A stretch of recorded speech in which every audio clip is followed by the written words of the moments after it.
CMPRadio.net.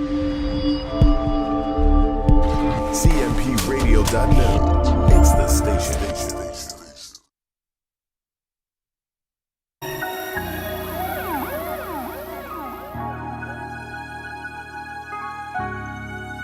It's born leader.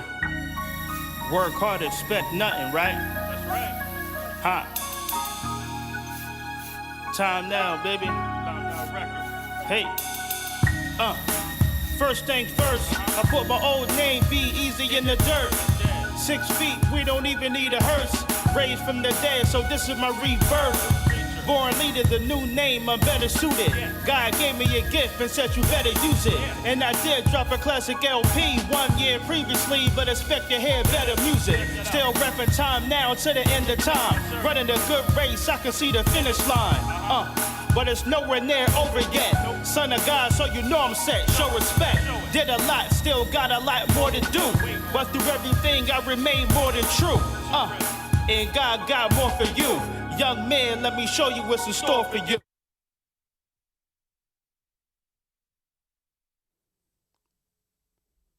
What's up? What's going on, everybody? How's everybody doing tonight? Welcome, welcome, welcome. This is Holds the Whole podcast for the soul. I'm your host, Born Leader. Thank you for tuning in. If you are tuning in, matter of fact, you better be tuning in to Holds the Whole podcast, because this podcast is not like any other. It's a podcast like no other. This is a podcast that is making an attempt to take you from wholes to whole, to take you from unfulfilled to fulfillment, from the pit to the palace. I mean, I know all too well that there are people that are just, wherever you're at in life. Wait, hold on. Let me say this real quick too. This show is so powerful. It's powerful. And it's powerful because this show just speaks to wherever you're at. So if you say you went from holes to hole, okay, then that speaks to you. So we're celebrating the journey of where you were at and to where you are now. So we're celebrating you. But if you're in the midst of the journey, it's going to give you encouragement on your journey. And if you haven't started your journey yet, wherever you might be, or just lost or confused, then we're going to try to help you find your way. So it's a show that hits everybody, different demographics, wherever you at in life. And that's probably the thing that I'm most proud of. But anyway, I am so excited tonight. I got my man with me tonight. My man, what's going on, P? What's up, bro? How you feel? Oh man, I'm blessed. How you? I'm good, man. I'm absolutely good. I didn't start off the day on a good note, but I'm excited about the future. So yes, whatever that might be. Definitely. Well, thank you for being on. Yeah, no doubt. I always told you, man. Like whenever you need me, ring. I don't like to be on other people's shows, and people. Why not? Because it's your show, right? And this is my station, so I can go live whenever I want. You feel me from here, but I feel as though this is your show. This is the opportunity for you to. They hear it from me all the time, right? Like people have literally have Uncle P overload, like literally. Like I've been talking and running my mouth for the last 4 years. You feel me? Like honestly, and I'm a little tired. Okay. A little bit. So when I saw what you were doing, right, it just reminded me of where I was. Right. You know what I mean? Gotcha. And wanting people to listen to me and not giving up and continuing to push and working harder and understanding, all right, this works, that doesn't. This works, that doesn't. That's what you have to do. So when I saw you, it was a no-brainer for me to like, yo, bro, I need you to come holler at me. You feel me? Because I need you on the radio station. Wow. Which is so powerful and so amazing, because I already had the idea and the thought to do a podcast. Right. So it's like I was thinking about it. I was like idling with it, and kind of just, thinking thinking how was I going to do it? Where was I going to get the space, the equipment? Right. You know what I mean? Because there's a lot that you don't know about me and my story so far. And one thing that I want you to know, before we really dive deep into the conversation here with my man, one thing I want you to know is that when you was like, bro, come holla at me and come on the show and do your thing, you know. I've been watching you. I see you moving. I see you doing, you know, trying to get out there and spread your message. Bruh, that was actually like me posting the videos and me kind of just going hard that way. Right. That was all I had. Right. Like, you know, this is like somebody with a message and with some knowledge and expertise that could add value and help people and help the next generation. But but this is somebody that ain't starting off with a lot of finances. I ain't telling.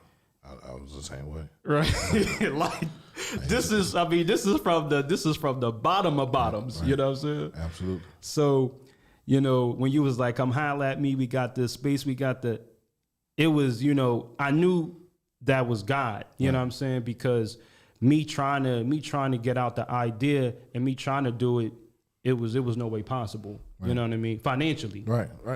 Listen, I can sit here and say the station wouldn't be where the station is if it wasn't for Charles Berkeley. That was DJ Chuck B, right? Financially, I wasn't ready. You know what I mean? But I had the vision, and I went to him and I told him, like, this is what I want to do. And he was all for it. Right now, you know, we go left and we go right, and you know, sometimes when you're with people, you have to be, and I can admit when I'm wrong, right? You have to be mindful of the direction that you're going in, because everybody's not trying to go in that direction. And True. I wasn't trying to hear that, right? You know, like, no, we going this way. You feel me? And you know, he left. Man, Feel Good Talk is a good situation. If you ain't never seen it, if you have seen it, I've seen it actually. Yeah. Man, like it. You feel me? Hit him up. See if you could be a guest on there. I mean, this is what we're doing. We're communicating, and everybody communicates differently. People hear things.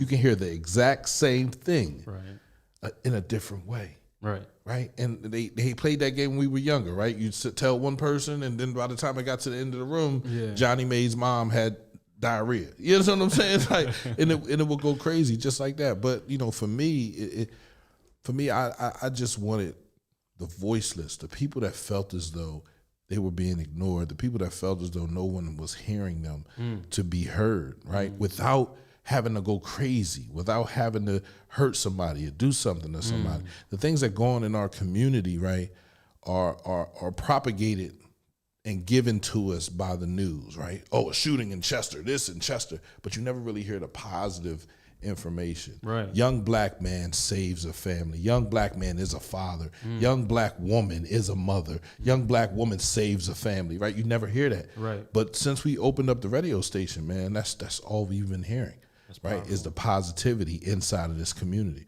So it's like, to get deeper and deeper inside of this, man, I want a radio station in the city of Chester. Right, that's what I want. I want us to be able to be the cornerstone for the future, right? And the only way that happens is money, right? The only way opportunities really happen is money. So you know, I've been plugging away and bumping into the right people, stepping on the right toes. You feel me? And trying to frustrate the right people, bro. That's all I'm doing, right? I am the frustration king, so I will piss some people off, literally. Nah, that's real. And that's extraordinary though too. You know, that you're willing to. It's like you're saying, I'm willing to do whatever it takes to push this vision out, to birth this vision, Absolutely. to bring people together, to spotlight positivity within my community. Right. If that means frustrating people, stepping on toes, then that's what I'm gonna do. That's what you have to do. You know what I mean? So that's powerful. You can't talk about the thing, I'm not going to do that. Well, you're not going to get, your dream isn't going to be realized. You'll never get to that point in your dream where you say, I made it. Because you already put on the things you're not going to do. And if it comes up that you have to do those things, then you got to think about it. Nah, I'm doing whatever I need to do. Pissing people off, stepping on toes, kicking old ladies in the shin. You feel me? right? I'm sorry. Don't I kick the old apologize. ladies, y'all. I apologize, but this was a part of my dream, and you know, later on I'll come back and I'll make sure she's good. Right. Right, but you know, if that's what it calls for, I will do it. Wow. Yeah, man. Listen, do whatever it takes. When you have a dream, you know, run at that full speed, grab it by the tails, and don't let go. Right? I was at Chester High today, right? Teaching the young men how to podcast in the marketing class. Shout out to Miss King, right? She has an extremely talented bunch of children down there with her, right? But the thing is, the kids don't know how talented they are. And then I had to go back to when I was 17, when I was 16, and I didn't know what I had, right? Because no one was there to nurture my gift. No one was there to say, yo, you know you can dream, right? Like, you know, whatever you want to be, you can be that, right? Like, literally, do you know how special you are? You feel me? I'm sitting there talking to the kids, and I had to take my my pardon form. I'm reaching for a pardon. I have my pardon form is about this thick. All the things that I've done in life, put it on the table. I said, this is my criminal background. Wow. This is what I did a month after graduating. This is what I did 6 months after graduating. Like, literally, it was all right there. And the kids were like, wow, man, like, that's crazy. I said, but I'm here to tell you that you don't got to go through all those things. You don't have to get locked up. You don't have to go to jail. You don't have to go upstate, right? You can literally live out your dreams right now. Just by saying out loud what you want to do. What do you want to be? And the kids was looking at me. They're like, man, I don't know. I had this one young man. I ain't gonna say his name, but he's real reserved, right? And he reminds me a lot of my man that I grew up with. I ain't gonna say his name either, right? And I told him, I'm like, you don't. He doesn't like a crowd, right? So when I brought the podcast stuff, I'm like, yo. He was like, I just want to engineer. I don't want to be on the screen. That's cool, because you have a place for the engineer. Your sons are engineer right now. You know what I'm saying? You have a place for without the engineer, the show don't start. Right. So you are the key to this, right? But you have to realize you are the key. You feel me? And speak on being the key and be able to tell people, cue, go, and all those good things. So you have to communicate. Yeah. So I said, what do you? He said, nah, I really don't want to talk about it. I said, we don't have to. I said, but before I leave this school, your school year, I will know what your dream is, and I guarantee you, I'm going to help you realize it. You feel me? And it's just that energy right there, right? From the kids, they give me so much energy. When I feel down, bro, like when I'm like, man, this ain't going to work. I go into the school and the kids say, yo, what's up, Mr. P? What's going on? I said, Uncle P, you call me Uncle P. You ain't my uncle. You know what I'm saying? But they be like, you know what, you right, Uncle P. What's up with you? How you feeling? And just had that back and forth with the kids. I'm trying to get the STEM for the after school program. So I'm working in the community, right? You know, trying to help the children. Because without them realizing their dreams, right? That's just so many.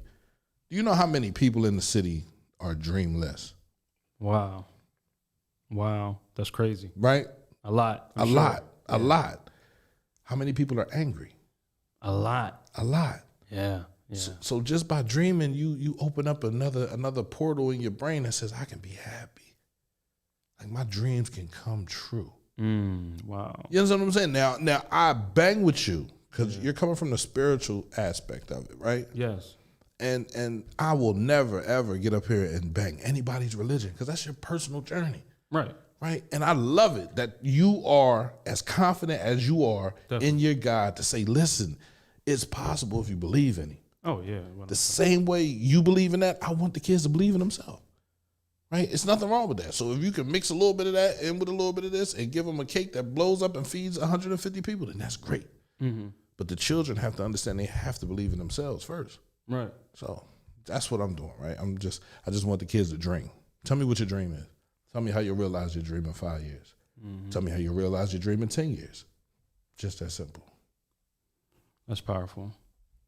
Very powerful. Absolutely. Wow. So just to piggyback on what you said about, of course, me coming from the spiritual world and spiritual side of things. And one thing I want to say about that is, you know, it's crazy what happened to me. Because something literally happened to me, bro. You know what I'm saying? I was at I was dark. I was in a dark place. Yeah. I was lost. I was hopeless. There was no light Right. for me. Just speaking about dreams and being dreamless, I had dreams when I was young. Right. You know what I mean? But then just going through life and dealing with life experiences. It gets turned down. Yeah. It's like the volume gets turned down on the radio. Oh, when yeah. you're young, it's loud, bro. It's loud. It's loud when you're young. It's loud. Literally, I went to therapy. And the only reason why I was able to realize my dream, two parts. I had a friend that told me it was okay to dream, and nobody had ever told me that before. Right? Nobody ever told you that? Nobody ever told me that. My dad probably when I was young. Right. My mom probably when I was young. Once I reached a certain age, all that dreaming shit was off. You feel me? I didn't understand that. I'm sorry for cussing. Right. It's all good. But she told me I could dream, right? And I wanted to believe her so bad that I went to therapy, and my therapist said, "So what you want to be when you grow up?" I said, "What do you mean? I'm 36." He was like, "No, you're 16." Right? And then everything started to click. You feel me? Started like clicking. Yeah. I'm 16. What do you? I said you got to explain how you get 16 from me being 36. He's like, "Well, you sold your first drug at 16 years old. You realized you didn't have to go to school or work to make money. You stopped dreaming, right? You stopped evolving. You stopped growing." Yep. You know what I'm saying? I'm like, damn. He was like, "Yeah, so go dream. What did you want to be? What do you want to be when you grow up?" I said, "I don't know, man. I got to talk to my family. I don't know." At 16, I rewind all the way back to 16. I was like, "Yeah, what do I want to be?" And I called my aunt. She told me, "A broadcast journalist." She's like, "You always used to have a microphone in your hand like you were Stuart Scott on ESPN interviewing your grandmom and walking up to this person." I said, "At 16." She was like, "You was more like 11. Like you were young doing that." That's good when somebody knows that. Though. Right. You know what I'm saying?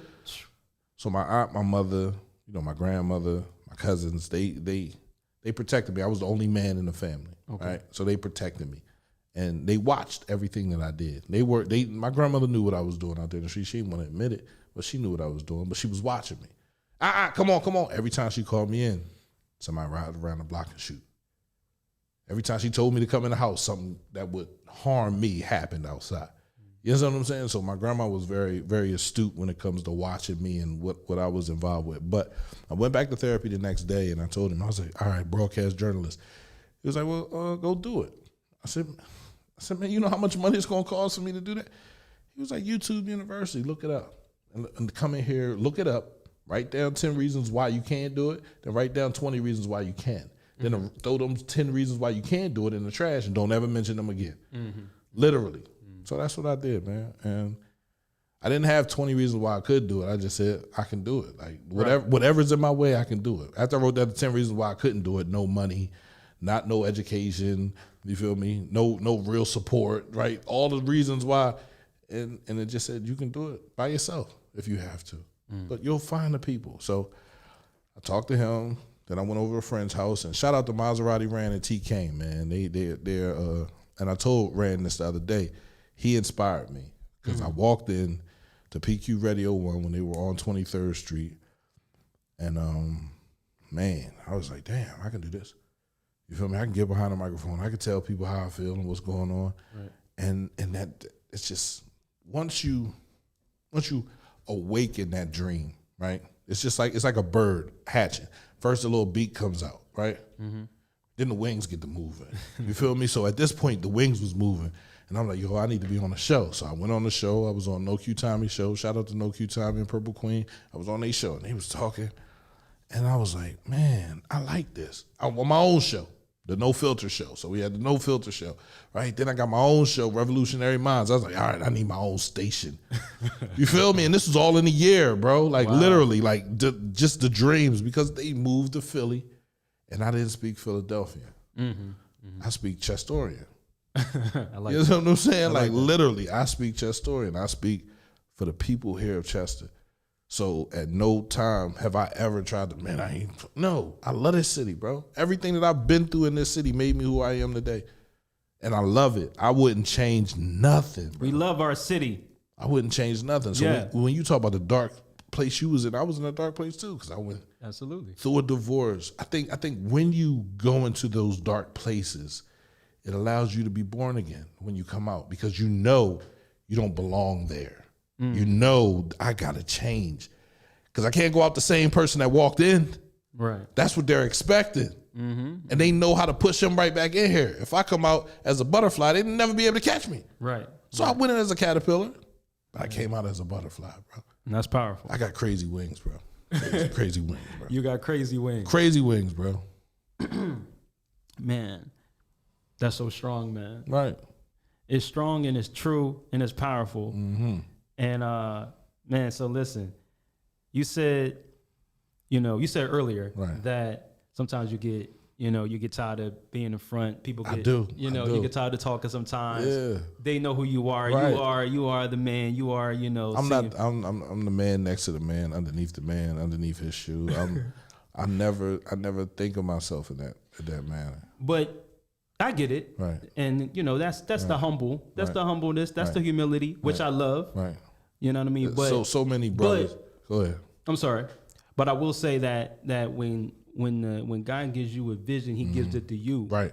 For a reason. Right. So you are, it's many other people that make things go. Right. But you are the visionary though. Absolutely.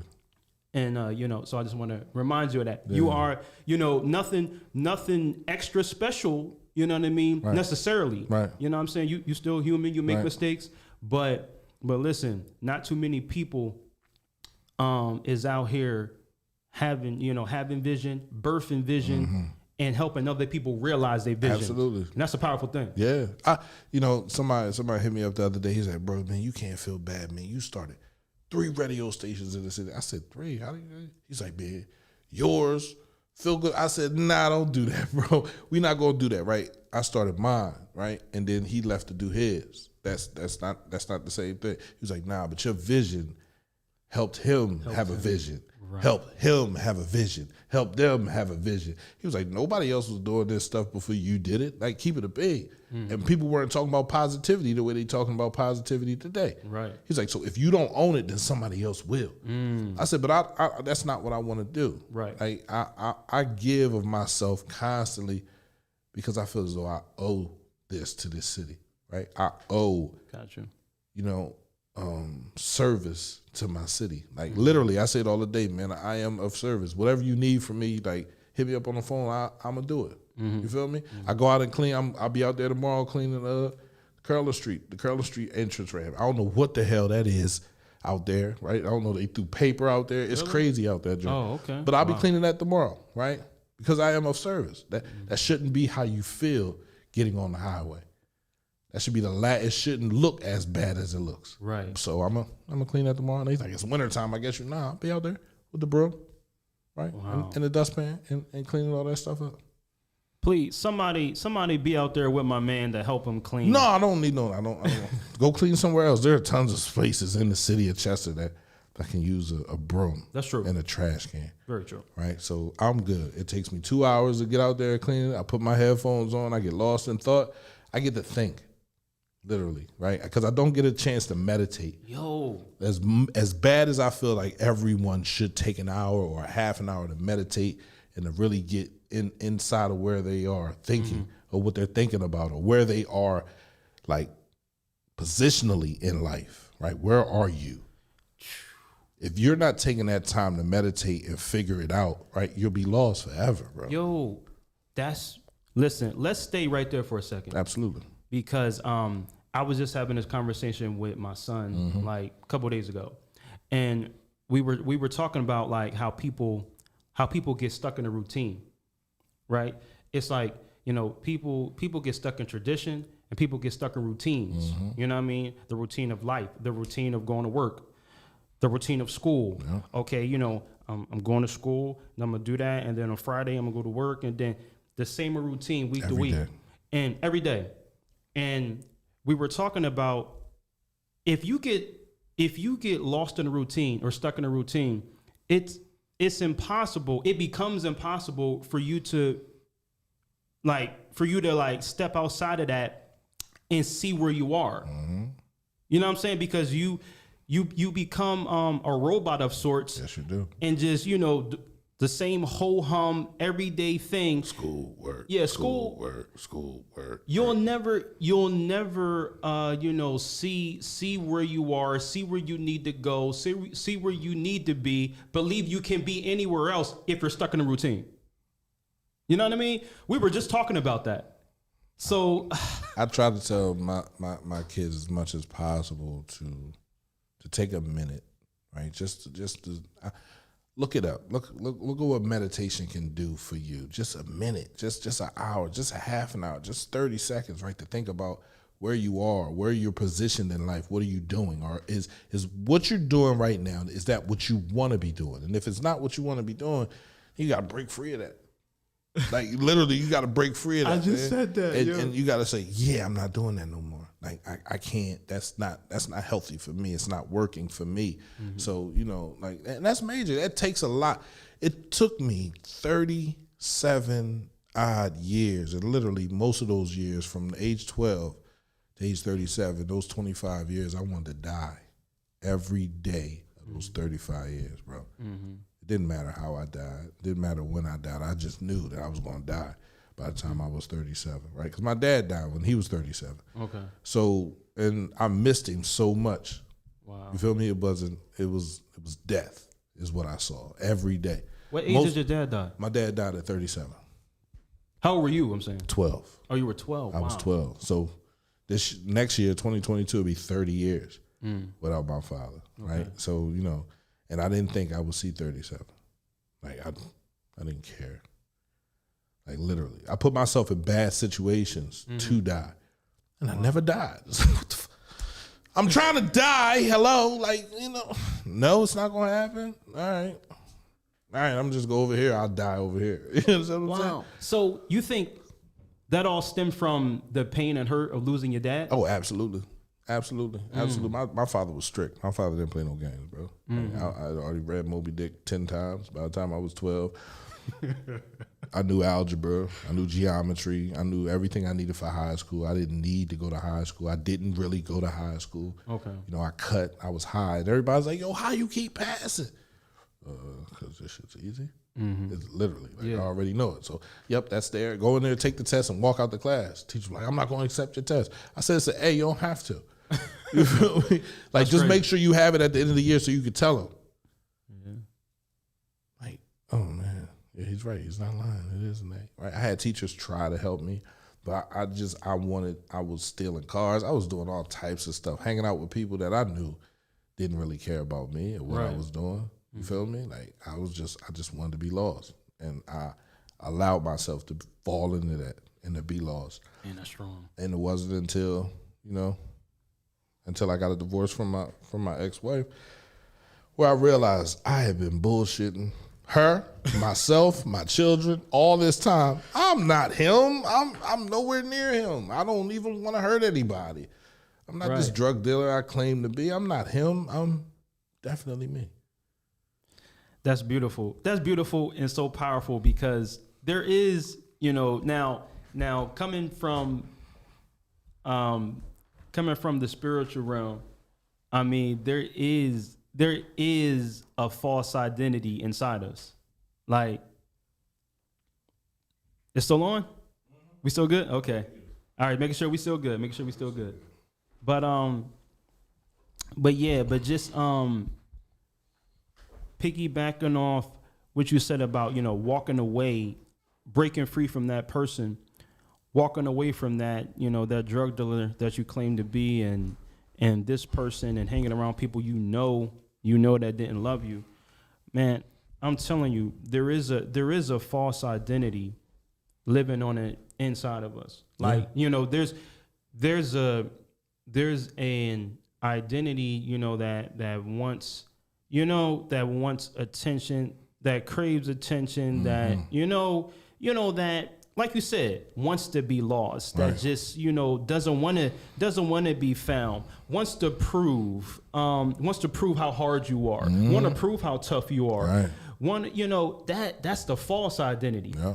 So, and now my false identity that God revealed to me just in deep meditation, in deep study and meditation, was like, see, one of my biggest things was fear. Like, fear, because I was like really dealt with a lot of feelings of inadequacy and like feeling less than. So check it out. So when I was born with a stutter. And I was born with a stutter. And so like, me even like, I mean, me doing this is crazy, but Right. but like me, like, having the confidence to, to speak or to project my voice. Yo, this one powerful story that God keeps reminding me of, and he won't let me go from this story. So let me tell the story real quick. Right, go ahead. It had to be, I think this was maybe like third or fourth grade, and we had some kind of like writing assignment that we had to do.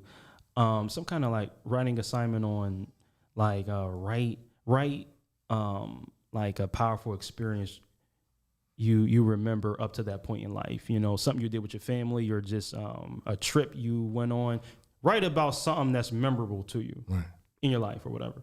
And so, a class of like 30 semi students, I write about my experience and I win.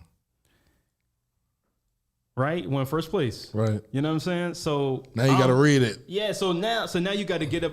Now you got to get in front of everybody and read it.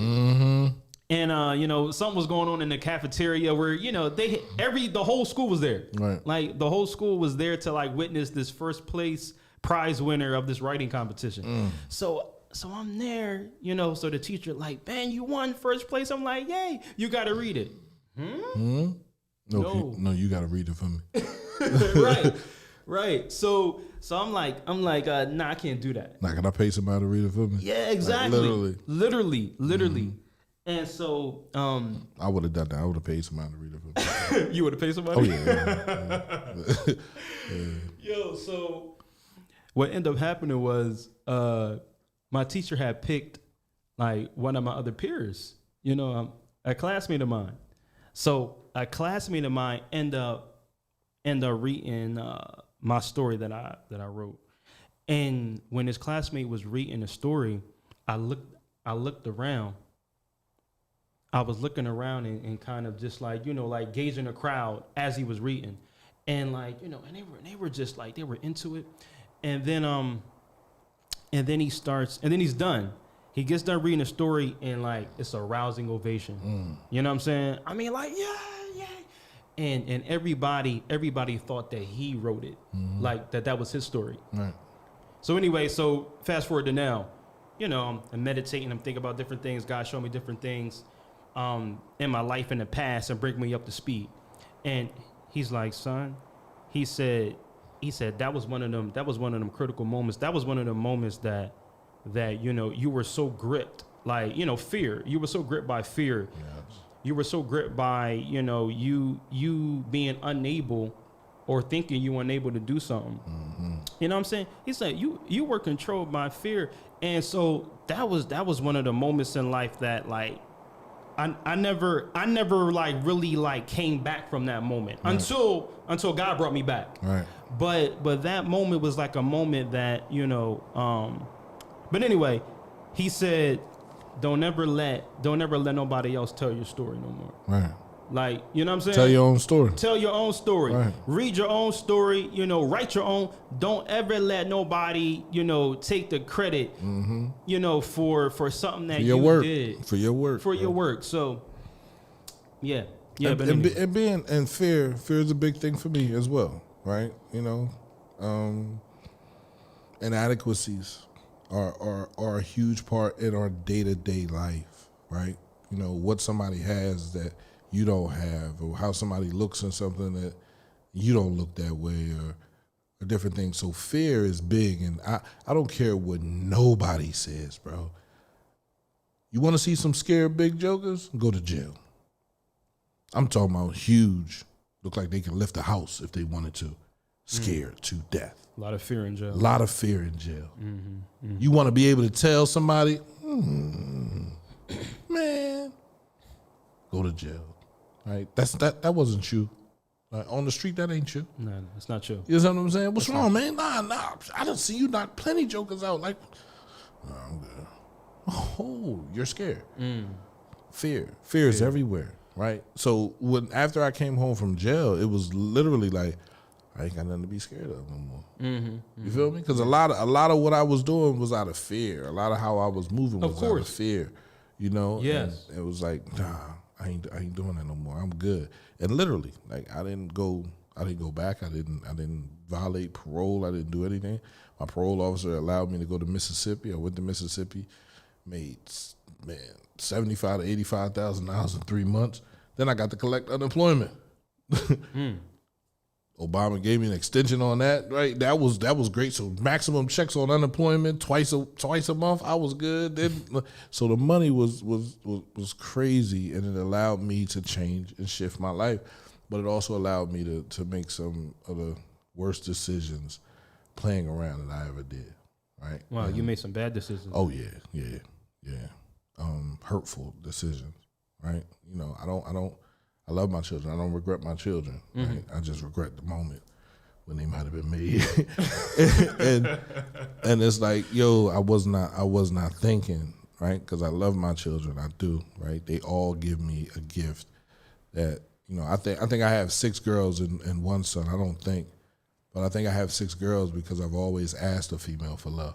And I never felt as though that was given to me. Right. And all the females, literally, that I deal with that say they love me but don't really love me, you gonna give me a girl. It's not me. They say, oh, it's on the man. Nah, it's not me. I'm creating the dominant species. There's 2 X's there. It's XX in the female. It's XY in the male. Right. You feel me? Right. And females say, oh, we run the world. I'm making girls. I'm making girls, right? Yes. So, you know, I just think about that time and be like, yeah, if I would have made better decisions, if I wouldn't have been as cocky as I was. And that was a lesson, bro. Like, God will teach you your lessons, even inside of your victories, bro. Like, you be like, nope. Yep. Yeah, you're right. Yeah, that hurt. All right, I won't do that again. You ain't never. I will not do that again. And then, you know, he'll teach you your victories inside of your losses too. Right? Losses are the best way to gauge your self-control. How you accept a loss, how you accept failure, right? A lot of people can't handle it. They can't. They go automatically. They go left. That was me. Right. Like that was me for a large portion of my life. Why?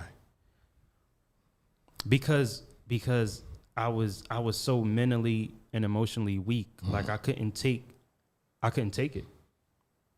I mean, I was so mentally weak, bro. I mean, like my mental was shot. If somebody, you know, said something about me at lunchtime, that was something I thought about and was heard about for the rest of the school year. You know what I'm saying? Like, it's so powerful how, you know, like the most successful people have resolve and forget about what happened. You know, like, you know what I'm saying? Like, they say that about like great quarterbacks. Next play. Yeah, it's like they could throw an interception and come out next play and throw a touchdown because it's like, listen, I'm not stuck on that. But if you're focused on the interception, then fear comes in. Now you're not trying to take doubt. You're not trying to throw the ball. You're gonna keep handing the ball off. Yeah, right. You know, you have to. It's anybody, race car drivers. You crash this week, you get back out there. You make sure you understand why you crashed. Make sure you look at that. Don't forget about it, right? But understand, I should have gave it a little break. You know what I mean? And not try to go all the way on that joint, on that turn. So it's important that you acknowledge all your losses and look at them and say, this is not a loss. This is a lesson. I can't repeat this. And then move on from there, because I've had so many losses in business, bro. Like, and this is my first 4 years in business. You know what I mean? And, you know, I've had to sacrifice a lot, right? I've had to give up, you know, going out and hanging out, right? For the intention of not having enough money, right? Or not being able to say, you know, I lost my truck, my apartment, right? All of that because I didn't have enough money to keep everything. So it's like, yeah, well, that's a loss. But it's a lesson too as well, because I think for everything that God has taken off of my table, he's added different things that I didn't have before. Absolutely. Right? So if he's taking my fork, he's giving me a salad fork. Like, yo, you about to eat a salad real quick. Eat that, Drake. I'll send you another fork out there. You know what I'm saying? So he's preparing me for everything. Absolutely. I have a job with the DA, right? Well, not really with the DA, but, human services, right? But I work with the DA. So trying to come up with different programs that benefit the community, right? He heard me talking about it. He knew my uncle was a lawyer, so he heard the thought process was there. So he's like, all right, man, I'm gonna get you a job. I'm gonna put you in this position. Let me see what you do. You feel me? So, and I'm trying to show and prove, bro. That's it. And that's the gift of opportunity. Like, I mean, all you need is an opportunity. That's it. That's all you need. And something that I thought about, with you, and you giving me the opportunity to come in here and do my thing. It's like, God showed me this though too. It was you, and now I just started a cleaning business. Okay. You know what I'm saying? Just started it. New venture, new idea, new exploration. Okay. Right. And I have, thank the Lord, I just got my second client recently. Mm-hmm. So shout out to my second client. But for a while after I started the cleaning business, only had one client. Mm-hmm. Right. And so, but I seen something powerful that included you though. You know what I mean? So this one client and you. Mm-hmm. And how it was related was y'all both had gave me an opportunity. So he was my first client in the cleaning business, right. and you gave me an opportunity to come on here and do my thing. Right. So I seen God showed me just like how beautiful it is when people give you an opportunity, even when they know, I mean, they can see the passion or the gift or whatever like that, but it's like, you ain't all the way there yet though either. No, I'm not either. You ain't all the way there. You called me this week, yeah. Right? Well, last week, and you was like, yo, man, let me talk to you. And the old me, honestly, probably would have been offended. Like, right. Niggas, you calling me? Like, but I had to listen to you and say, you know what, you're absolutely right, and I apologize. You feel me? Like, by no way, apology shape, or accepted, form by the way. was I ever trying to, ruin your show, right? Or make it sound bad. So call me on my shit, and I'm sorry for cussing, but I had to accept that and say, yeah, you know what, he's right. He's absolutely right. Right? There have been times where I've been back there talking throughout people's shows, and people get an attitude, won't say anything. Right. But say something. But I thank you for doing that, because it allowed me to see, my losses. You feel me? And learn my lesson. Yes. And be like, all right, yeah, you're right, bro. My fault. It's lessons and losses. That's all losses are, lessons, bro. That's all it is. I have taken so many of them, bro. Like, literally, like, to the point where it's like, damn, that's all you do is lose. All I do is lose. No matter what. No matter what. You feel me? And a lot of people can sit there and say, man, you ain't never going nowhere.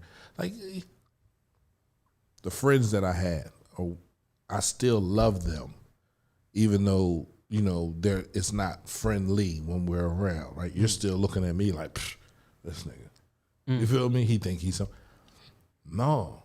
Like, I'm just trying to give a voice to the voiceless, bro. You can come through the radio station and talk. Like, I tell people all the time, like, this isn't just for me. This is for the community. So come through, talk to me. Let's talk.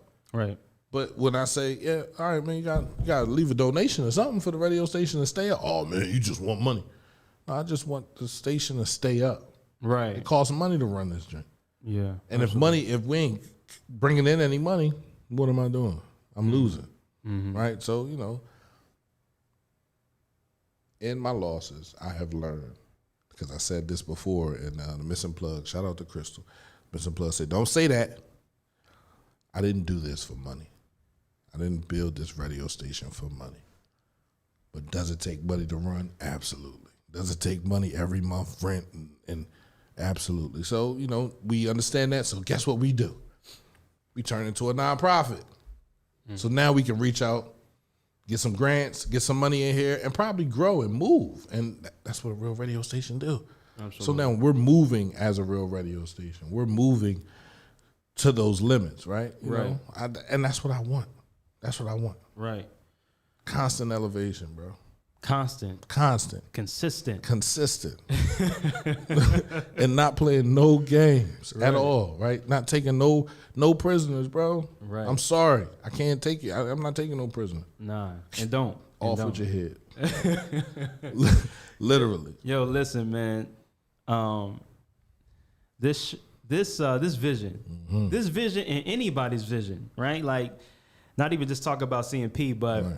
your vision, your dream, your goal, wherever you want to do in life. Like we said, grab that thing by the horns, grab it by the tail, whatever phrase you want to use, and don't let go. Don't let go. And don't listen to what anybody say. Please don't. How many people told me I was going to fail? How many people told Don't me, listen. what you bringing the radio station to the city for? What you doing all that for? What you putting all that money into that for? Huh? Oh, listen, I'm doing this because I want to do it. How many people told me, oh, no, fire that person. Don't have this person around. Don't have that person around. If you want to become a part of the radio station, just come through. Wow. There's work here to be done. We got an app that plays music 24/7. I give you Live 365. You can make it sound the way you want it to sound. Yo, that's crazy how, ain't it crazy how it's like people always have a complaint against, a complaint about something. Because they're right? dreamless. Yeah, but they won't do nothing to help somebody who's already up and running, or somebody that's trying to, Because they're dreamless. You know, to walk around without your true dream being shown through the work that you do every day is like the definition of death. And there's so many people walking around and already dead because they killed themselves. Yeah, Walking Dead. Yeah, absolutely. You feel me? So like you have to be full of life and full of dreams and full of giving. Full if of you wanna love. live and full of love, right? To dream is love, right? Absolutely. To live is love, right? Yeah, To yeah. give is love, right? All of these things. all love. And if you don't have that dream and you're afraid to work it all, and you're still going about being that robot, work, school, work, school, work, school, and you don't take that moment to find your center, right? And understand where you're coming from when you give out this energy, and then you'll be like, yo, I want to make cheesesteaks. Cool. You want to make cheesesteaks. All right, how we going to make cheesesteaks? Why don't you go apply at Phil and Jim's? A couple years, you save some of your money, you feel me? You can open up your own steak joint. Literally, that's how it works, bro. Like, it works just like that. That's right. Nobody telling you, you open up your steak joint on the west side of Chester, you ain't out there in Brookhaven. You ain't out there in Parkside. You can open up your joint on the west side of Chester and kill them on the steaks. Ain't that the boy that used to work at Phil and Jim's? What's up, Larry? If you got people walking into Phil and Jim's just for you because you said you had a dream, you wanted to make cheesesteaks. You wanted to make hoagies. Yeah. Shout out to Solo Subs. Shout out to Sister Sandwiches, man. Shout out to the brothers that's out here making hoagies and supplying food to everybody, man. That's a dream, bro. It's powerful. Yeah. And they working it. And they working it. Got a That's slicer in their house, bro. In their kitchen. They slicing meat. Making hoagies. This for you. right. Yeah. Why? Yeah. They have dreams, bro. So listen, they're not dreamless. You feel me? They're got dreamful. That's right. Full of dreams. And you can have multiple dreams, bro. Don't let nobody tell you, if this dream failed, man, you just, no. Man, listen. Enjoy failing, bro. Yes. Fail and fail often. Fail as much as you possibly can. Fail often. I wish I would have failed a lot coming up as a child, but I didn't. Oh, man. It wasn't in me. I was fearful of failure. Right. And being fearful of failure will keep you right where you at. Yep. Absolutely. Right where you at. And listen, I ain't doing that. I'm scared. Oh, I'm not doing that. I don't want anything to do with that. I'm scared. And then literally when I went upstate, bro, I seen, why you was a big boy? Why you in here all scared like this, bro? Like, I just want to go home. Wow. Wow. I'm like, oh, this is crazy. Hearing brothers cry at night, I mean, like, it's real. Yeah, that's real. That's really real. And I'm like, oh, I'm never coming back here again. Thank you very much. I appreciate the hospitality and that you allowed me to stay and all the food you served me. Save me a chicken because I'll be back around Christmas. And I bunked out, bro. Right. I had no plans on going back there. Wow. None. And I still don't. But So why do you? Go I'm ahead. sorry, not to cut you off, but why do you think some people like get like people that been to jail? Mm-hmm. It's like they get stuck in a routine of going back. Like they get used to jail. They get used to the 3 hots in the car. because they're fearful. They Wow. don't come out and live. They don't. Come out They don't and do want the to. exact. And then you also have to learn your lesson. You do. And when I went to jail, the very first time I went to jail, I served a cop cocaine. I was like, ugh. Don't serve no more white people. Or make sure they use it in front of you. Yeah, you got to snort that, buddy. You feel me? Like, Just stop. Period. How about that? no, because where my mind was at that time, it was like I need money. I had to take care of my family. I had to make sure everything was provided for, right? And working a job wasn't going to do it.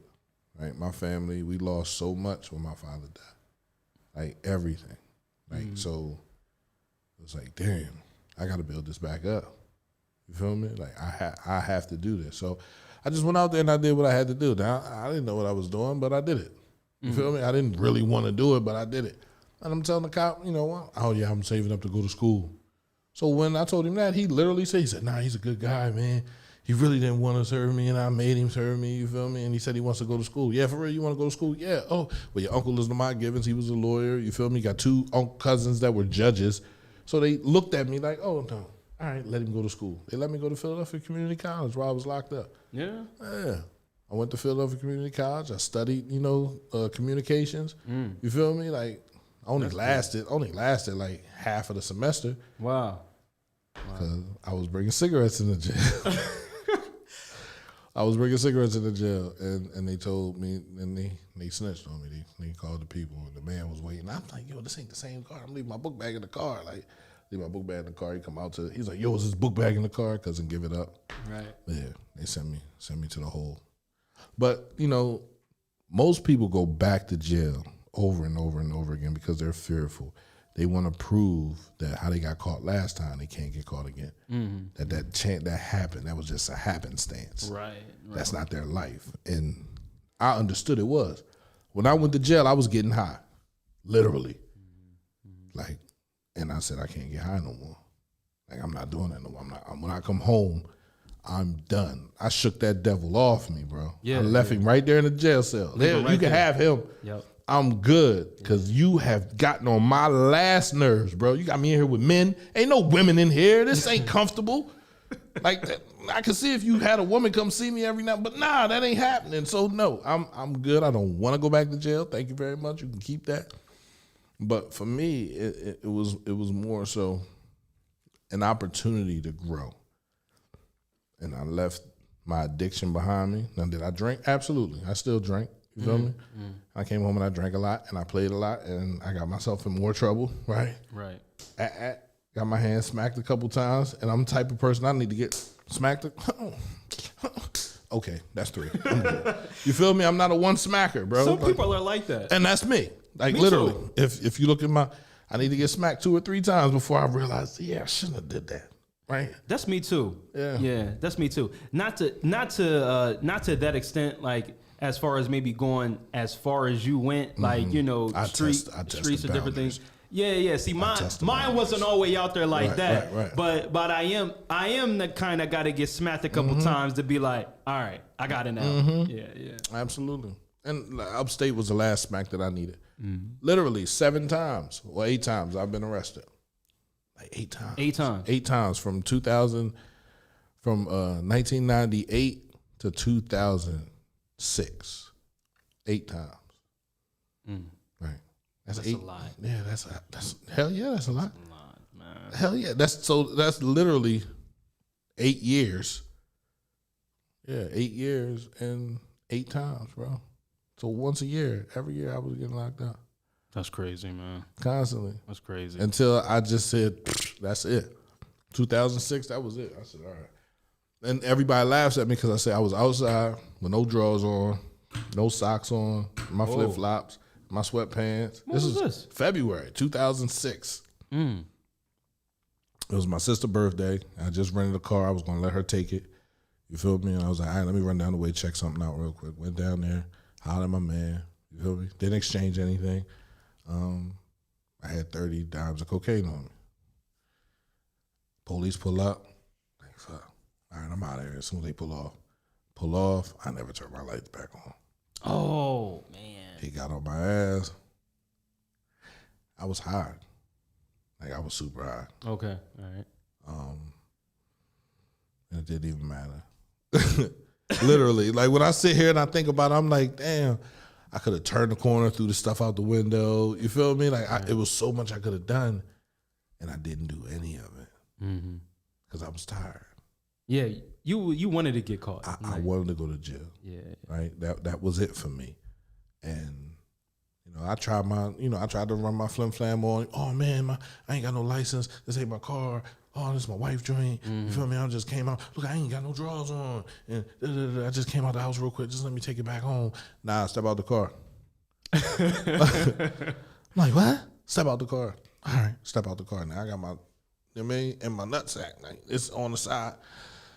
Spread your legs. What's your name? Jean-Pierre Bryce. Oh, Battenary at the time was a cop, right? Well-known Chester cop, and he had just whooped my behind on the east side about, I want to say, 4 months prior. And I had a civil attorney on his tail because they arrested me for nothing. Okay. They charged me with absolutely nothing, gave me harassment charges and all this stuff. So, man, he said his name. He said, watch him. He'll fight you. Came across the joint. Just then, the cop grabbed me, slammed me on the ground. Boom. And out rolls my shit. Oh, man. Pause. I didn't mean to cuss. I apologize. Right. But, and it was over after that. You feel me? Those are my bags. That's my stuff. So let's go to jail. Right. I don't have nothing to say to nobody. 18 to 36. I knew what it was. Hired me a lawyer going there. I said, nah, take me 18 to 36. Just give me a little bit of time. See him next February. Like, literally, I stayed out for a whole year. You feel me? Got in trouble again. Brookhaven tased me. I still didn't learn my lesson, bro. Still didn't learn your lesson. Brookhaven tased me. You feel me? And then when I went and I was actually sitting in jail, I cried the first couple nights out the county. I'm like, man, what was I thinking? And I was hurting. I was away from my family. My son was just born. Like, literally, like, that was tough, in November. And I turned myself in February. And it was a hurt piece. Yeah, And definitely. when I came home, he was looking at me like, what you doing here? looking me up and down like he was tough. Like, but I realized I left him. Yeah. So I had to make it up to him. So I try my best. I'm still paying, buying sneakers and all types of other stuff. Like, literally. Like, but I missed a lot of things with him, man. But I love him because that's my only son. Okay. Right. Gotcha. So, Gotcha. I move for him. Gotcha. Man. So, gotta ask you a question. What do you, from all that you just said and divulged here, and looking at what you're doing now, what do you want people to remember you by or as or for? You know what I mean? Like from the life of Juan Pierre before. Jean-Pierre. Oh, I'm sorry. Yeah. Jean. Excuse me. Right. Well, it's okay. Correct me. Right. Correct me. Yeah, absolutely. Jean-Pierre. Jean-Pierre.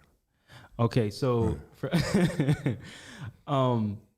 so from what you just revealed and divulged and different details about your past life, and walking away from that, leaving that devil behind. Right.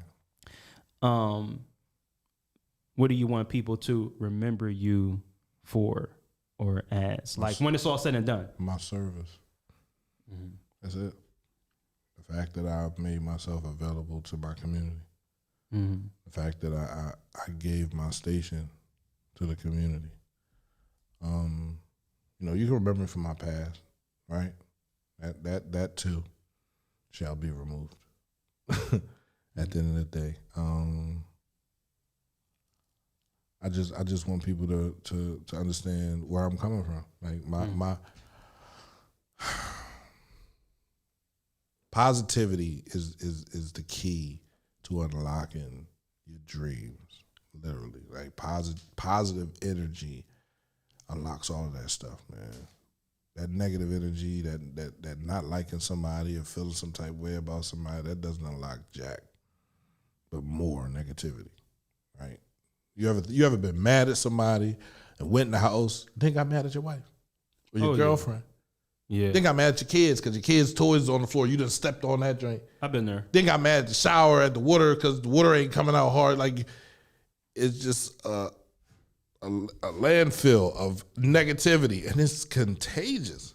Because you come home from being mad at this person, touch your wife, now she mad at the kids, touch your kids, then your kids mad at their little brothers, then you touch the kids, then your son mad at the Xbox.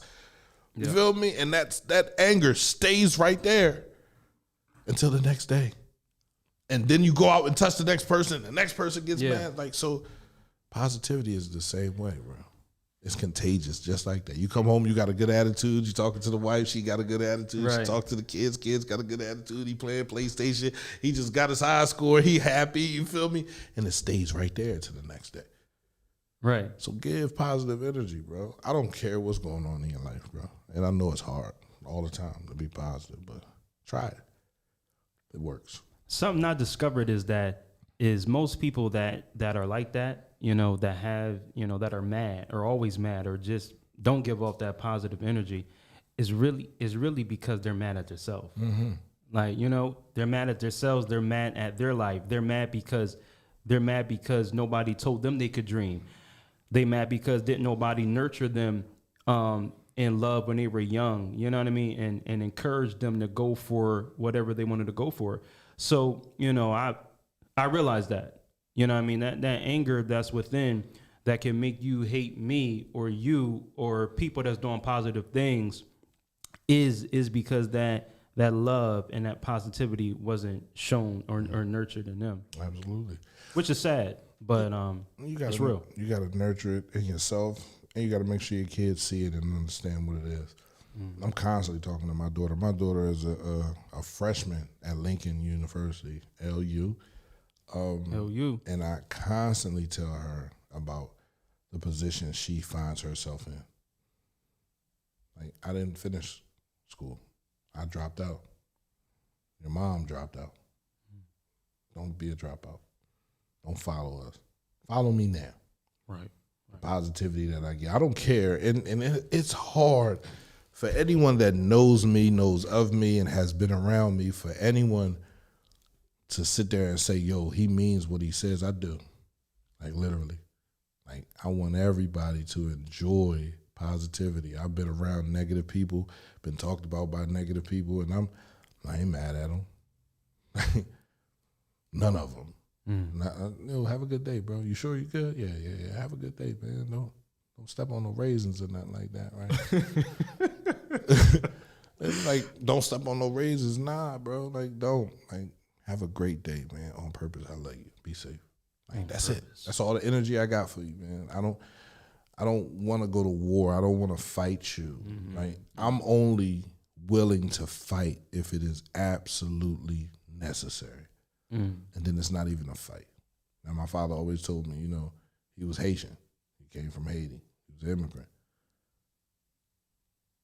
The only way you win a fight is by taking a part of that person with you. That's true. Man, that's deep right there. Yeah. So whether it's an eye or an ear or a piece of his finger, some of him has to come with you. Yeah. Because he has to remember that he fought you and he doesn't want to fight you again. He's like, that's how I see fighting. See, Americans see fighting as, oh, yeah, we're just knuckling up. Then let's go to get a drink afterwards. No. No, when I'm fighting you, it's almost to the death. Yeah, that's a different mindset. Yeah, it has to be. Yeah. It has to be. So I don't know, man. Like, I I give good energy, right? And I want good energy back in return. That's it. That's literally it.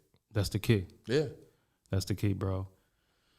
Man, we're talking about the gift of opportunity, and I mean, I love this conversation. I love this podcast. I'm so thankful for guests like Pete and others that have stopped by and shared their positive energy, shared their stories, shared their testimony, shared their life experiences, and it's all in an effort. It's all in an effort to help you, to serve you, to serve. Not only to serve you, but to serve you where you at. Mm-hmm. You know what I'm saying? Because not everybody is at the same place. No. You know what I mean? Some are further along. You know what I mean? But it's to serve you where you're at. And that's the powerful thing about it. But man, listen, P, thank you for the opportunity once again. This is purpose. You know what I mean? Like, it's more, this is more than just somebody who wanted to do a podcast and I seen you, then it was like, yeah, come do it. Nah, this was something that was ordained, was, you know what I mean? Purpose driven podcasting. Purpose driven. Yeah. CMPradio.net. You like that? Yeah. I like that. I love that. Man, I've been playing with my voice, man. I think I'm going to do some voiceovers. For some characters. Do that. Yeah. That'd be good. In a world where, see, even that voice, right? You got the voice for it, too. Right. You got the voice, Everybody bro. keep telling me that, and I don't really hear it, but, I play around with it. Right. Give me something to read once I learn how to read a little bit better. I haven't read, literally, I have not read in like 20, 25 years. 25 years you haven't read. Yeah. I was locked up and I just browsed through books. I didn't really read. I got you. Out loud, right? Mm-hmm. So when I got to read out loud, I'll be forgetting how to pronounce words and all types of stuff. Right. My brain be like farting everywhere. That's the wet, bro. I smoked a lot of that too. Literally. That's something. Like literally. Hold on. That's something that I've come to discern and learn as well. It's like you could walk away from your past and like you said, you could leave all that behind and you live in a new you and purpose and you serving, right? But I'm saying, yeah, like that. Hold on, the stuff that you did to yourself, right? That stuff come back sometimes. Do it. I got a hole in my head, bro. Literally from. It's like, man, I should have listened to my grandma. Boy, what you out there? Don't be out there smoking that stuff. That rocket fuel, that jet fuel. Don't be out there smoking that. It's gonna put holes in your head. And I got a couple. I know it because I be reading words and I be like, man, whatever that word says. Right. Next word, whatever. I'm not even trying to figure that out. Shout out to Kwanzaa, man. I feel like we should celebrate that as a community, right? There should be a Kwanzaa celebration inside of this community because the principles of Kwanzaa are exactly what we need as a community, right? The principles of Christmas are giving gifts and going broke to buy. But that's a terrible perspective, and that's terrible, by the way. Yeah, I mean that's what it is. It's not about baby Jesus anymore. It better stop being about Jesus. It's all about Jesus. It should be, I guess. But, at the end of the day, it's not. Christmas isn't about Jesus. It's about that Christmas tree. What's underneath that Christmas tree? Yeah. It's about them bottom numbers. That fourth quarter, we got to bring in some money. Mm-hmm. Yeah. Right. That's crazy. It is, but it's sad. But it is. Kwanzaa is important because it teaches us, about the qualities, the principles of life. Faith, right? I can't name all of them because I don't know everything about it, but I'm learning. Mm-hmm. I want everybody to understand I'm learning. I'm willing to learn what Kwanzaa is. It's going to be the Kwanzaa thing with the candles in it and, all that good stuff. Really? Yeah, absolutely. Absolutely. I'm going to light, from the December 26th to January 1st, I'm going to light a candle, bro, and I'm going to talk about what it means, man, because we have to educate each other. I've been talking about this for the last 4 years, bro, and have never been able to do it because people be like, man, we're gonna lose the customers we have or the viewers that we have. Oh well. And listen, don't listen to that. At the end of the day, everyone is not a subscriber. Like Miss Austin. Thank you, Miss Austin, for subscribing and following the page. I appreciate it. Right? Those are the people that I want to keep around. And they want good content. Why? Because they're willing to pay for their good content. Everybody else, they just here. You just here for the ride. You're gonna have to get off that train. You're gonna have to get off that train. That's real though. Listen, not everybody that follows you or tunes in is like a true supporter, a true subscriber, true loyal. Some people just want to be along for the ride. That's it. Right? But going back to being mentally strong, that's something you just gotta. It comes with the territory. Yeah. Like when people see a train going down the track and it's moving fast and it's gaining momentum and more momentum, people just want to jump on. That's it. But oh hey, I was here when you pulled off. Yeah. Like, what are you here to do? What are you here to Literally.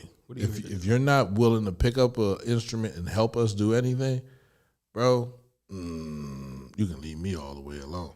Shout out to my man Gerald too. Right. Because he been sharing holes to hole. Hand me that. What, this bell? Yeah, no controller. Oh. Right, so we can move. That's okay. My pleasure. We have to water what we need to see grow. Absolutely, man. And I appreciate it, man. Everyone that follows, everybody that supports. I'm not one to sit out there and say, "Yo, man, we need money," but we need money, bro. Like it's hard to want to see growth, right? I'm in Chester High School, so I want to teach the kids how to podcast. I need equipment for that, right? Let's say we got something that's going on the west side, and I got a show going on here. I can't take the equipment out of here to go do the show on the west side, right? So we need two sets, man. We need equipment, outside equipment and inside equipment, right? So I'm proud of you too, Gerald. Like literally, man. Like you've watched us grow. My man Dante, he's usually on the live. You're not going to be on this live. This is a positive show. Oh, okay, so gotcha. Dante won't be on this live, but gotcha. he's been a loyal. Dante is the one person I say to follow me from the time I started until now, right? Wow. And that's my bro, man, like literally. So, but yeah, I appreciate everybody, man. I appreciate you, right, for the energy that you bring, right? Because I just believe that. When you get to your darkest moment, God sends you someone to motivate you. Oh, he there. There you go. Yeah, what's up, Dante? Oh, wow. Yeah. See, people be lurking, man. They don't be saying nothing. They be over in the cut, hiding out. You feel me? Like, I want y'all to tune into this show, man. This is an important show, bro. Like, this is real, man. Hoes to hoes. But definitely real. Like God will send you exactly what you need, the person you need. Yes. But it's up to you to reach out to that person and say something. You feel me? It's like, I'm gonna let him go. I'm gonna let him do his thing, and I let you do your thing. I wanted to say something to you at the last family summit. Like it's like, all right, I'm gonna let him do his thing, and I've been watching you, and I was like, all right, I'm gonna say something to him now. You feel me? And just to watch how you received me when I said it. And we seen each other twice before we actually made the phone call. Yep. You know what I'm saying? Yeah. I said, I got you, man. Hit me up. You feel me? And I got so busy. I get so busy at the radio station, so it's so much stuff going on. And it's like, oh, man, did I see you at the game? I said, I'm going to hit you up. You're like, no, I'm going to hit you. Right. I'll call you Sunday. I'll talk to you. I said, yeah, come through. Talk to Leslie. You feel me? And Portia. You feel me? They run the station. Yeah, absolutely. And he came through, man. And, we've been rocking out ever since. So I want to thank you for having the vision, for believing in yourself, right? For wanting to challenge yourself, to step up and be a part of the radio station, bro. I appreciate you. Man, bro, I appreciate you so much. Probably more than I can even explain right now. But you'll know over time, the more we're in each other's presence, right, man, and the more we talk and communicate, absolutely, you'll know because I appreciate you, and one of the reasons why I wanted to have you on tonight was really just to celebrate you, bro. Yeah. For real. Oh, you ain't tell me that. I would have bought a party hat. Man, listen, this was really to celebrate this man tonight because, bro, listen, coming from the background I come from, like, now, peep this. It's people, like, most of the people that see the light in me, see the positive energy, see different things that I'm doing. Most people that God has given the insight to be like, man, this brother right here is something different about this brother, or this brother bringing positive energy, or I see this boy got a message, or just whatever your insight was. Most people that God has given that insight to hasn't been other people in a spiritual space necessarily, right? So meaning it's people that are in the church or different things like that haven't given me an opportunity. So that's why I celebrate you because and so going back to what I was saying originally with you and the you and my client with the cleaning business. Right. This man gave me an opportunity to clean his business because he said one day me and my daughter was there, and it's a food spot. So me and my daughter was there. We was having some lunch, and then like normal, we prayed over our food. You know what I mean? The food came, we prayed, and then he said when he seen us praying over the food, he said his words were, "Yo, I seen the light." You know what I mean? Like when I seen you and your daughter praying, he said, I seen something. Like I seen the light. I felt the power of the prayer when y'all were praying. Right. So anyway, so that happened like 1 week. A few weeks later, I told him I had an idea for the cleaning business. I said, man, I really want to start a cleaning business. It's been on my mind for a while, but I don't know really what to do. He said, listen, we need cleaning here. You know what I mean? Now the owner of this business is not, he kind of goes to church, but he's not really into it like that. Right. You know what I'm saying? Boom, boom, boom. But so it's powerful when God when God allows people that are not necessarily involved or in the spiritual sense, give them that insight into you and be like, that's one of mine right there. Give them an opportunity. Right. You know what I'm saying? So that's what I know happened even between me and you. Right. Like, you know what I'm saying? God showed you something to be like, yo, that's one of mine. I'm connected. I got his number. He calls me from time to time. No, seriously. Like, well, you know what? I've been seeing that too. Right. So explain. When you meditate, bro, it transforms your mind into something that's able to pick up these signals, right? And like I said, since I've been doing it, right, my mind is clear, and I don't know who it is. Yo, holla at him. It's the Lord. It's the Lord. I'll tell you what it is. You feel me? Like, yo, holla at him. Right, he can help you. Right. I'm like, man, you sure? Like, what I say? Right. I'm thinking it's my father. You know what I'm saying? But it could be. It could be God. Your heavenly Father. That's what it is. Right. So, I can't. I'm Muslim, right? So. Oh, you are? Yes, I am. Right. I didn't know that. I took, my shahada in 1995. Okay. I was 15 years old. I've been through my father was a heavily Catholic. My uncle was Jewish. I'm Muslim. I got family members that are Buddhists. You feel me? So I've been able to study every religion, right? And what every religion tells me is that every part of it, there are 127 or 157 different religions in the world. There aren't 157 different gods. No. There's only one. Absolutely. So you call him whatever name you feel comfortable with calling him. And so because I believe that, right, and I give all 157, if all 157 different religions wanted to come on the radio station and get it, I would let them. Right. Because I don't claim one religion. You know what I'm saying? Like, I'm spiritual. So. Oh, okay. I am Muslim, though. I got you. You feel me? Like, and I understand why I took my shahada, because I need it. clarity. I needed to understand religion and as a whole.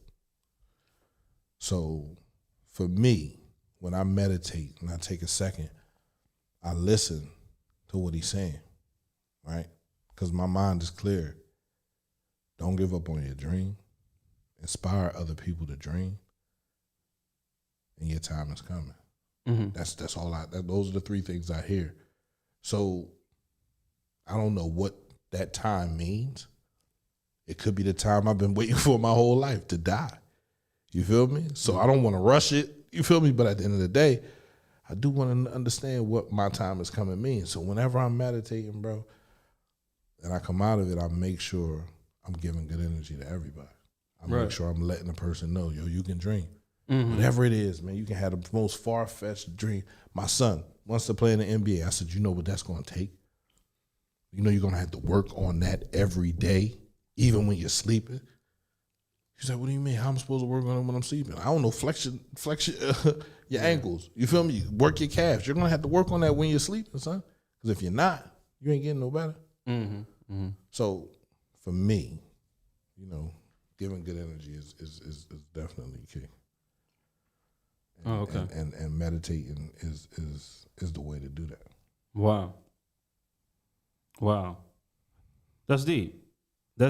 I have no idea why. See, it's crazy. It's crazy. Now, I'm gonna say this. I had no idea you was a Muslim. Right. You know what I'm saying? I'm a follower of Jesus, born again follower of Jesus. I have no idea why we came together, but I know it's for a purpose. You know what I mean? No, we came together because he told me to hit you up. Like we can't. It's just that simple. That's what I do though. Like I do know it's for a purpose. Right. It's definitely for a purpose. Like I don't. When you die, and you go to heaven, and you get up there, and you find out that God's name was Dave, and it wasn't anything that we've been calling him, how will you feel? Like literally, will you feel as though you were lied to? No, you're not, because you're in front of God. And when he sits there and he tells you, it doesn't matter what you call me down there, because that's how they transcribe my name through what I said to them. Literally. How does anybody know who God is? How does anybody know God's name? Because they heard it. Or they heard what they thought they heard. Oh, there's Jesus. Oh, it's God. You don't really know? Nobody was there. Were you there? No, I wasn't there. So I can't say that these books are lying or they're telling the truth. But what I can say is it's evident in the works that go on in life, in the trees blossoming, in the leaves falling, in snow falling, in rain falling, in hair growing, that God is real. It's evident. There's no bullshit there. There's definitely There's no games. So what you call him shouldn't even matter. Your personal journey is yours. That's your personal religious journey. It's not up to you to be trying to change people from this religion to that religion. No, you're here to worship God and live in his image. And if you live in his image, you understand that humility is the first thing you should be giving out. That humble pie, a slice of that. Giving good energy. And inspiring people to be great. Believe in your dreams, man. Stop playing with me, man. Be great. Be great on purpose every day, bro. On purpose every day. Be great.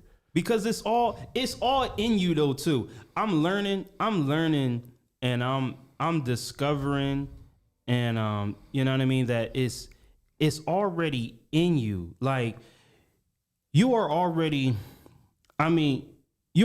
born with with natural gifts and talents and abilities.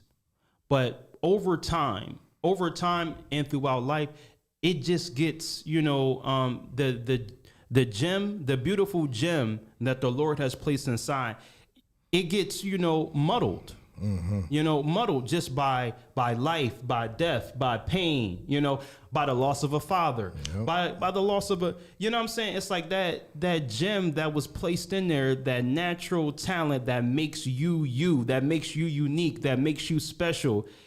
that gets lost when you experience hurt, pain, fear, shame, guilt, whatever the case may be. It gets muddled underneath of all those things. Right. Fear and shame is not something that we walk proudly with around. Right. You don't say, yeah, man, I'm fearful.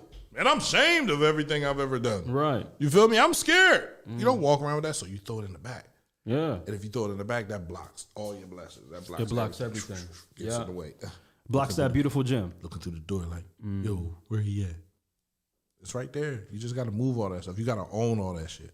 Your fears. You got to own them, bro. Own it. Own it. Don't be scared to own it. I'm not. I don't care how nobody feel. That's the key, that's the key right there. And I was always, because of me being fearful and inadequate and feeling less than, feeling like I don't measure up. I was always afraid to own it, like just to take responsibility for my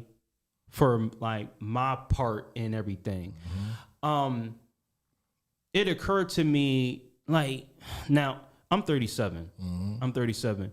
Do you know the can't even think of the word I want to use, but When did you turn 37? October 24th. Okay. Happy birthday. Appreciate that. Right. Appreciate that. Appreciate that. But yeah, so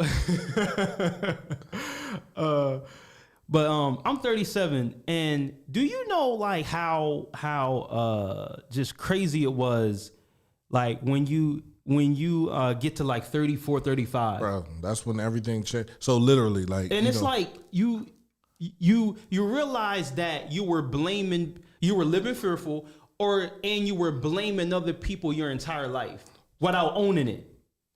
It takes a while. So That messed me up. So I don't know. I was reading something one day, and they were talking about every 7 years we live in 7-year cycles, right? From age 1 to 7, you're learning how to go with the earth. From year 7 to 14, you're learning how to continually go with the earth, right? You can go with the earth and then fall and trip, but how to continually walk and stand on your own. From 14 to 21, you're learning how to get out into the world and create your own. From 21 to 28, you're learning how to master creating your own, right? From 28 to 35, right? You're understanding, oh, I can create a house. I can build a house. Now it's to create your own children to do the same thing that you're doing. Then from 35 to 42, you're now a master, right? You're a master at that. You feel me? And if no one ever puts it on your plate early, what do you become a master of? Right. Nothing. Right. So now you have to run back and like I said, from 14 to 21, you're learning how to be a master, right? And from 21 to 28, you're learning. You're still learning. So that's 14 years of learning information, bringing information in. I lost that when I lost my father. I was disconnected. I was in the middle of learning. I would already understand how to walk through life. I was 5 years in. Right. So from there, it's like I lost a lot of energy, but I found it, right? And I continue to give it out here at CMP Radio, right? With you, the other shows, Christina. I feel like this is a good group of people up here talking, right, and giving good energy. So become a subscriber on the page, man. Powerful. Hit up Facebook, man. Give them your money. Dante, become a subscriber. Raymond Morris, become a subscriber. I think it's only like $6. Maybe I might up the price to $20 to be a subscriber. But literally, like, it's only $6, man. Let them know you care, man. Let them know you care. That's me. But I appreciate you, bro. Like I do. I appreciate you. I got my daughter's mom calling me. Oh, all right. But listen. I appreciate you once again. Thank you for coming on, sharing your life, sharing your testimony, sharing your gifts, experience, your positivity. Absolutely. It's know contagious. It's contagious. All right. Cultivate mature positivity. CMP.net holds the whole podcast. Grace and peace. We love you. See you next week.